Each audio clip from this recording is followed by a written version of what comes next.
De retour dans l'Africa Newsroom, Jean-Marie Bitomo, Gemal Taleb et Malik Acher, nos éditorialistes sont toujours avec nous. En Guinée, après l'épidémie d'Ebola qui a provoqué un retard dans l'ouverture des classes, les autorités ont décidé récemment de reporter une nouvelle fois la rentrée scolaire 2015-2016, mais cette fois-ci pour des raisons socio-politiques.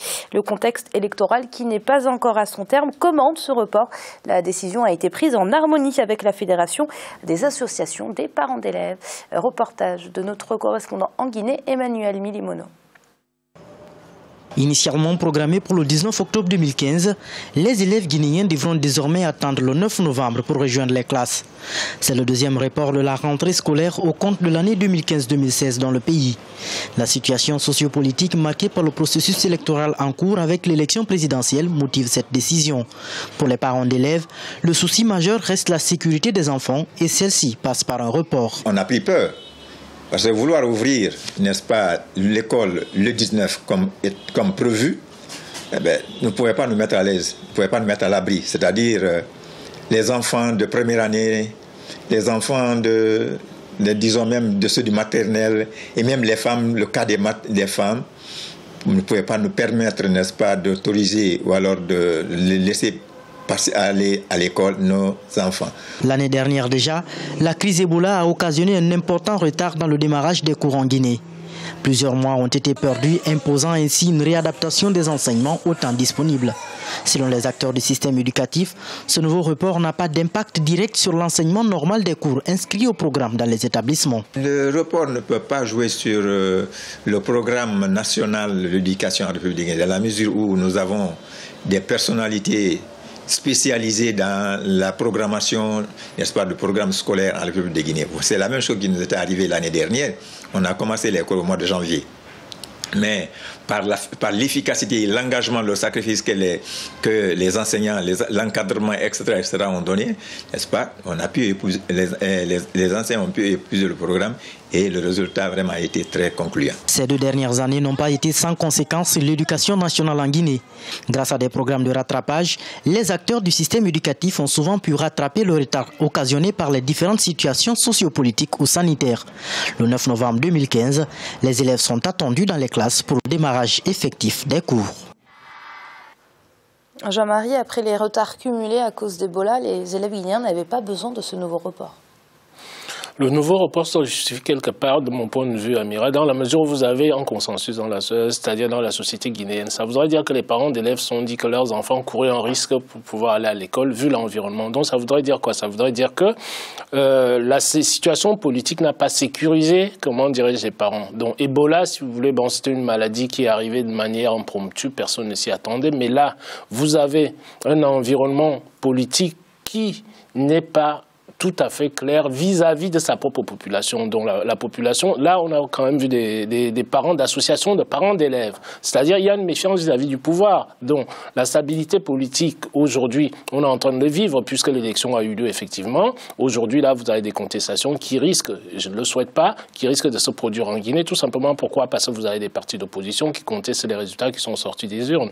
Donc à partir de là, j'estime que le fait qu'il y ait eu un consensus entre les pouvoirs publics et, comment dirais-je, l'entièreté de la population guinéenne et une décision sage dans la mesure où on n'allait pas exposer des enfants à des risques qu'on ne pouvait pas maîtriser si ces risques-là se produisaient effectivement. J'ai mal retardé une rentrée à cause d'une élection, c'est un motif valable? Je n'ai honnêtement pas beaucoup de commentaires à faire sur ce sujet-là, je vais faire 2 points. Qu'on ferme les écoles pour Ebola, je peux le comprendre. Mais que l'élection chez nous rime avec non-éducation, ça me pose un vrai problème. Et donc, c'est le cas en Guinée, c'est pas seulement le cas en Guinée, hélas. Et donc, l'élection, la démocratie, la joie, le plaisir de jouer une alternance devient chez nous source des médiocrités, d'idiotie, de fermeture des écoles. C'est un vrai souci et nous avons l'obligation d'y réfléchir. Le deuxième point sur lequel je voulais aussi m'attarder, c'est le calendrier scolaire. Le calendrier que nous avons aujourd'hui est hérité des administrations coloniales.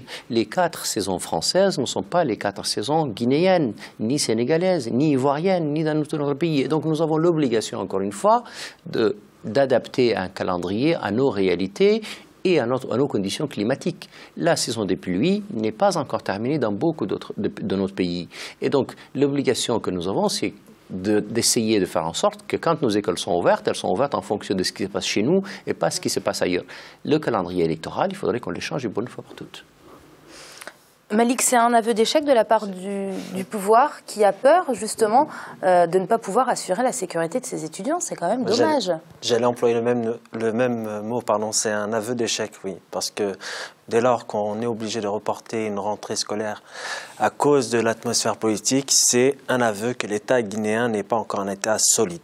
Et donc, je pense qu'effectivement, il y a eu, Jean-Marie parlait qu'il y a eu un consensus. Pas que la Guinée.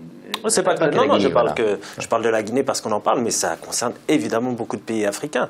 Mais Jean-Marie parlait de consensus. Il y a encore des voix discordantes. Hein, il faut le rappeler qu'il y a des voix qui sont contre justement ce report de la rentrée scolaire parce que justement, ça peut être motif aussi de retard dans les cours. Et je pense que, voilà, tant que vous n'avez pas un pays qui est capable d'organiser une rentrée scolaire en même temps que des rendez-vous politiques qui, normalement, sont des moments d'effervescence, des moments où la population doit s'exprimer librement et dans la sécurité, on n'y arrivera pas.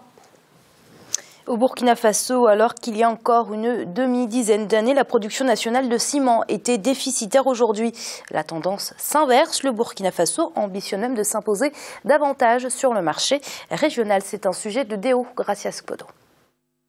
D'une capacité de production annuelle estimée à 600 000 tonnes en 2009, le secteur du ciment au Burkina Faso a récemment enregistré une forte croissance. La demande ne cesse d'augmenter.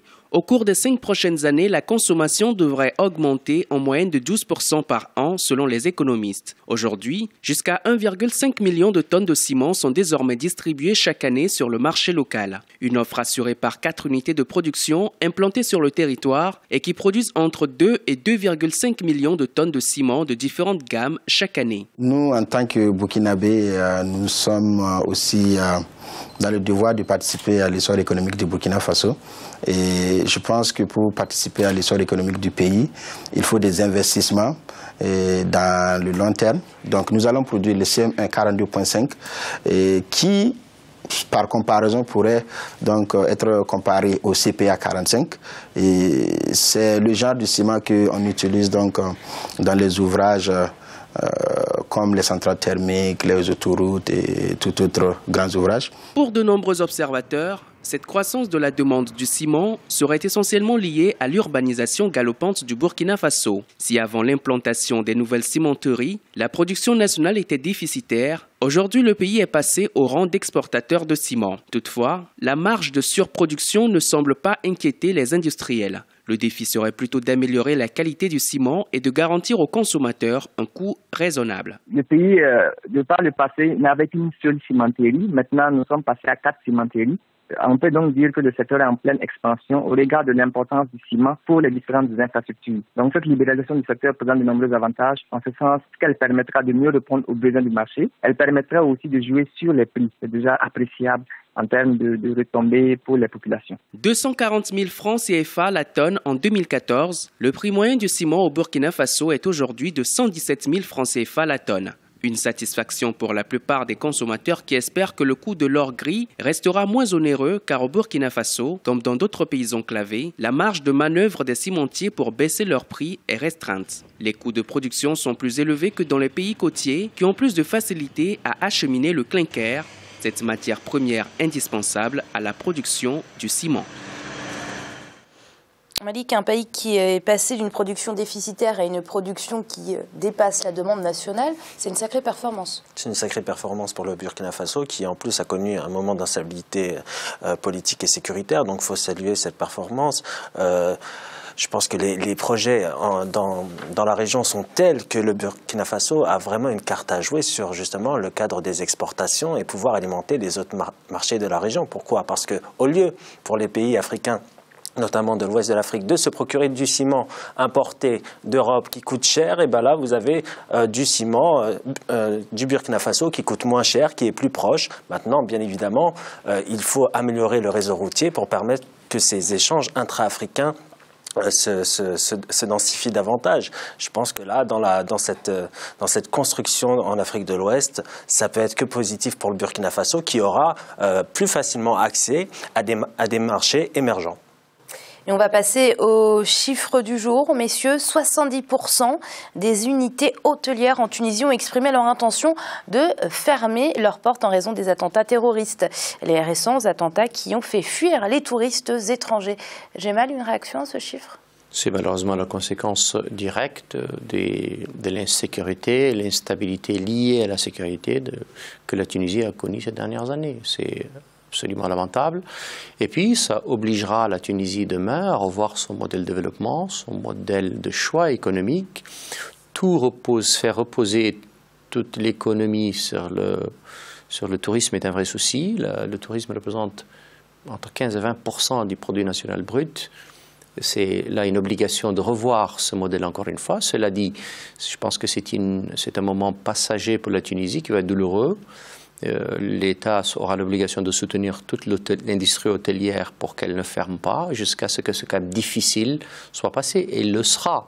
Il le sera quand la Libye sera pacifiée. Il le sera quand les services de sécurité et d'armée de Tunisie auront maîtrisé la situation intérieure. Ça se fera quand le pays aura confiance en lui et qu'enfin les touristes reviennent. Mais malheureusement, c'est la conséquence. Il y a 2 ans, il y a eu des attentats douloureux et on avait tendance à penser en tout cas que la situation allait s'améliorer.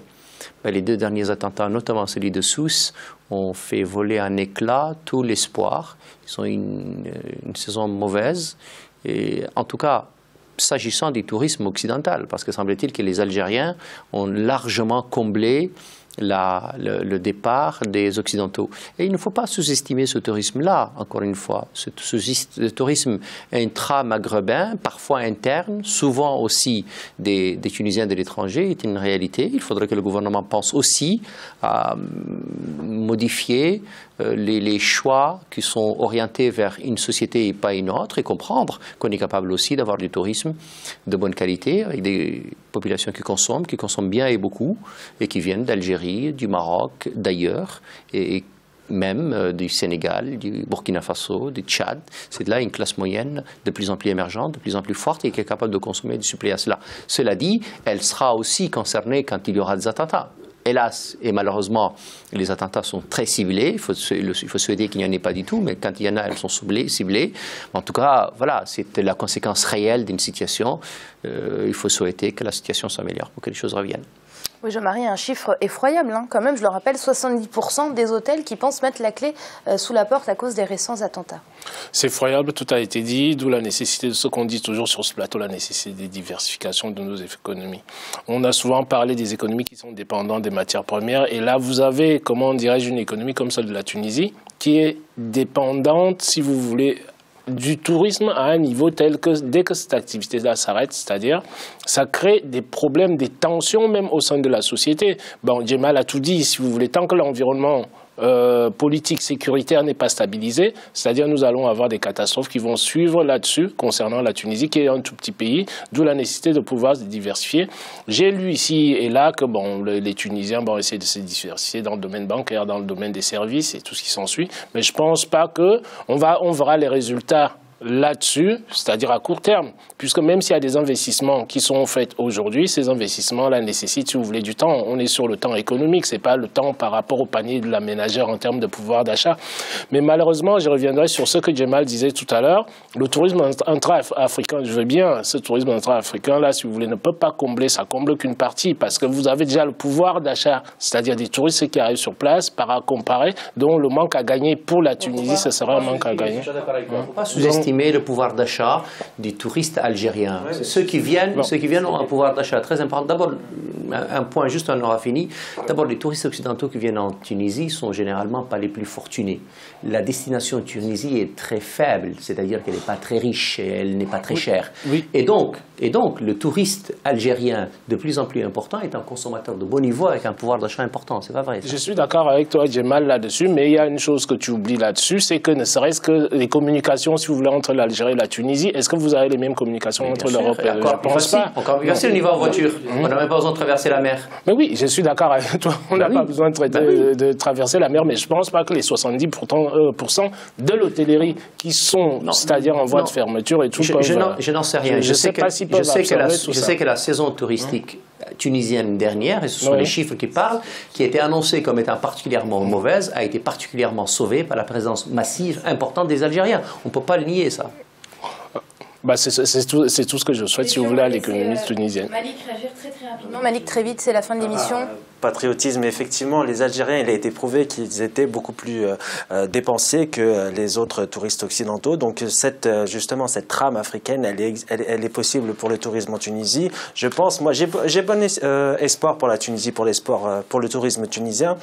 Je pense qu'il faut développer d'autres marchés, notamment le marché marocain, pourquoi pas, attirer ces touristes, diversifier, au-delà de diversifier le tourisme. Justement, diversifier le tourisme, cibler les touristes aussi marocains, algériens, davantage, et ça permettra aussi et subsahariens, bien sûr, et ça permettra au tourisme tunisien de renaître de ses cendres. Et surtout se diversifier, parce que c'est toujours un tourisme balnéaire. Il y a d'autres choses à faire en Tunisie, il y a des circuits qui sont possibles dans les rues romaines, dans le sud, et dans le centre qui est aussi une région qui est délaissée en Tunisie sur le plan du tourisme. Merci Malik. Merci Amira, à bientôt. Merci à vous Jemal. Merci Amira, au plaisir et bien des choses à nos téléspectateurs et téléspectatrices. Merci à vous Jean-Marie. Bonsoir Amira et bonsoir à tous nos téléspectateurs. Vous l'aurez compris, c'est la fin de cette émission, mais l'Africa Newsroom, ce n'est pas fini. On se retrouve demain pour une semaine toujours consacrée à la République démocratique du Congo. Et le dossier du jour de demain sera consacré à Congo Airways. À très vite.